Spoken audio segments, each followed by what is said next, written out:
Arestado ang isang lalaki, ang 42 anyos na lalaki at residente ng Aguilar, Pangasinan matapos manakot gamit ang umano'y baril sa kapwa nito residente.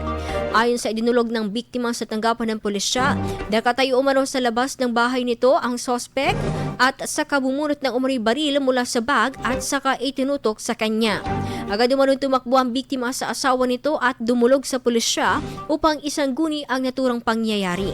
Pagdating ng mga rumespondeng pulis, dito umano nila nakita ang sospek na palakad-lakad, dala ang naturang baril at agad din umanong itinago nang makita ang mga pulis. Agad na kumpiska ang baril sa sospek at napag-alaman na isa itong plastic toy gun.